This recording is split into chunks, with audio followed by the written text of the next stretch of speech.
रंगब तोहार सामान लाहे लाहे ये भौजी के रंगब तोहार सामान लाहे लाहे ये भौजी। रंगा समान नहीं ओ ओ तोहरा से जाई नहीं ओ ओ रंगा समान नहीं तोहरा से जाई नहीं करना चित ये हमार देवर रंग पैबा कि रंग पैबा न हमरा जुगाड़े देवर रंग पैबा न हमरा जुगाड़े देवर। होली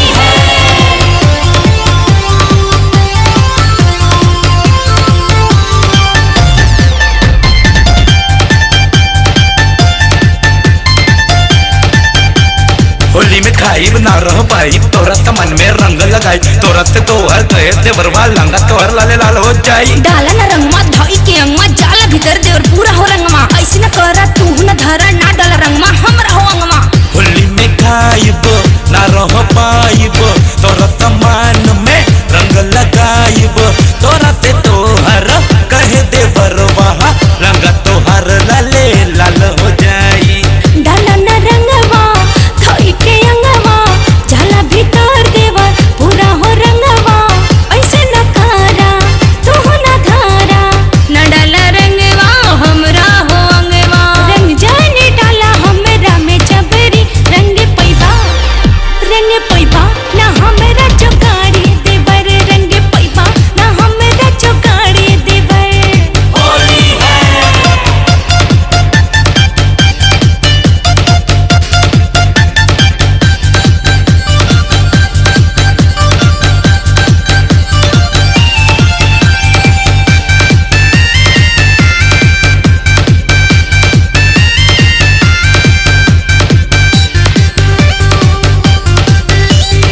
आवत डाला छोड़ा तू खाला हम आइले नीचे तू आवा ऊपर धीरे धीरे रंग जाए द भीतर हमर सामान के रंग तो सुपर जायदा इसे हम कही जैसे तोरा में डालेम हम ही लालम तोरा हो चलिया के रंगब मैसे लाल करब तो हर जो बना के जैसे। आवत तो डाला छोड़ा तो खाला हम आइले नीचे